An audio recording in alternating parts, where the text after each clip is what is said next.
Olá pessoal, vamos dar continuidade ao nosso conteúdo? Vamos continuar nossos estudos.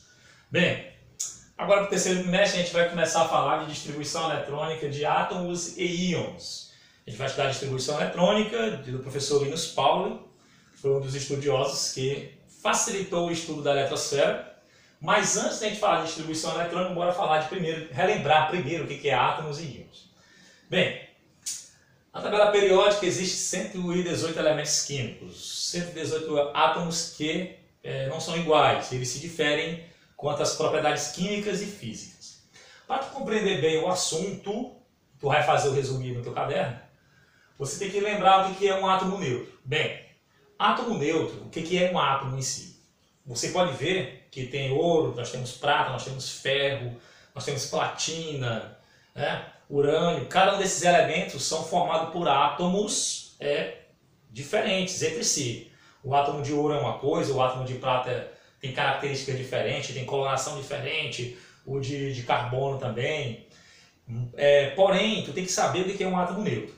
Então, átomo neutro é toda vez que o núcleo desse elemento químico, lá no núcleo dele, nós temos o mesmo número de prótons é igual com o número de elétrons da eletrosfera. Então, toda vez que o núcleo de um elemento químico tiver uma certa quantidade de prótons, por exemplo, 10 prótons, e a eletrosfera dele tiver 10 elétrons, então isso aí é um átomo neutro.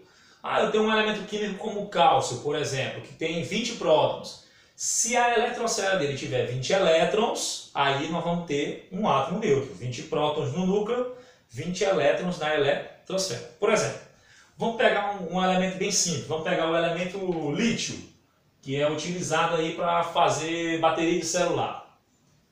Bem, o lítio tem um número atômico igual a 3. Eu digo que o lítio, nessa situação, é um átomo neutro.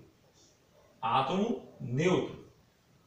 Por quê? Porque se tu pegar uma tabela periódica, você vai verificar que lá no núcleo dele, nós vamos encontrar 3 prótons, 3 prótons, que são as cargas positivas do núcleo, e nós também vamos encontrar 3 elétrons, que é a quantidade de elétrons lá do núcleo.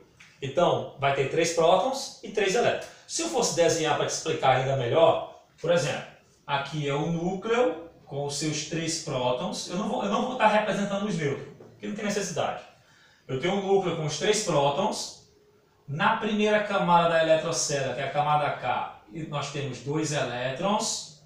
Na segunda camada, que é a camada L, nós temos mais um elétron. Então, 3 prótons e 3 elétrons.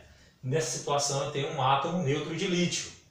Agora, vamos ver um exemplo de íons. Existem 2 tipos de íons. Existe o íon cátion. O íon cátion é aquele íon que tem carga positiva, cuja principal característica para ele se tornar um cátion é perder elétrons. Ele perde elétrons da eletrosfera. E o íon ânion, a carga dele é negativa e a principal característica dele é que ele ganhou elétron na sua eletrosfera. Mas que fique bem claro, os íons são formados por átomos neutros.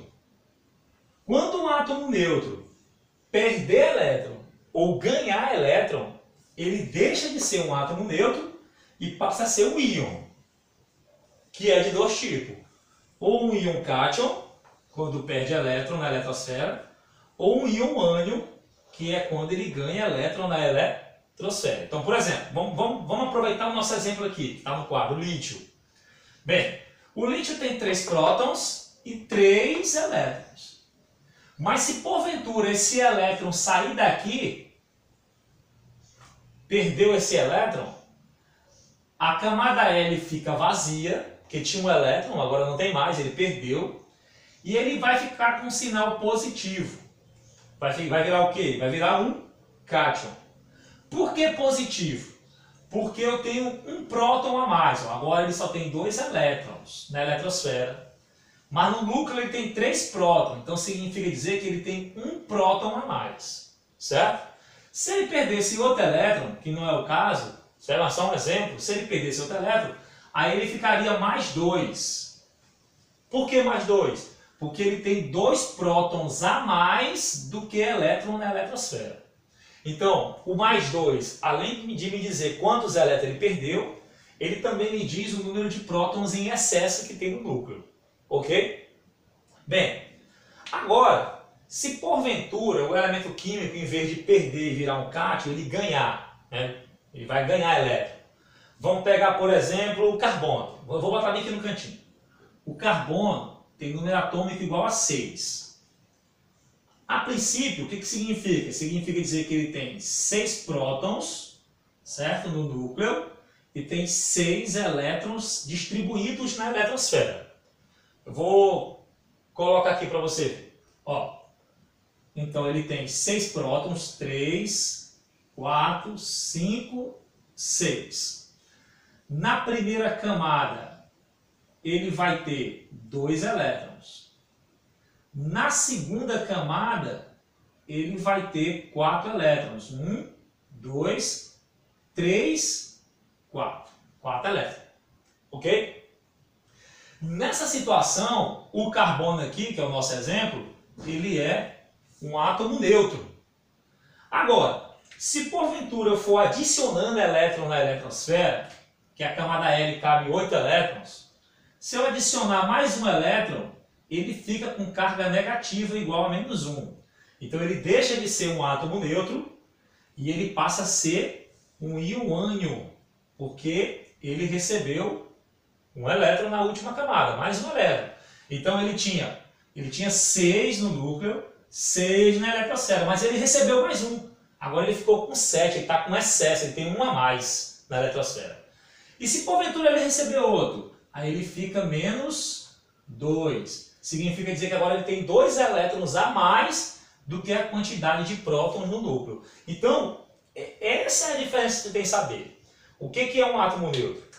Quando a mesma quantidade de prótons no núcleo, a quantidade de prótons no núcleo é a mesma quantidade de elétrons na eletrosfera. O que é um íon cátion? É quando um átomo neutro perde elétron e ganha um sinal positivo, porque ele está com excesso de cargas positivas, ele tem mais prótons do que elétrons.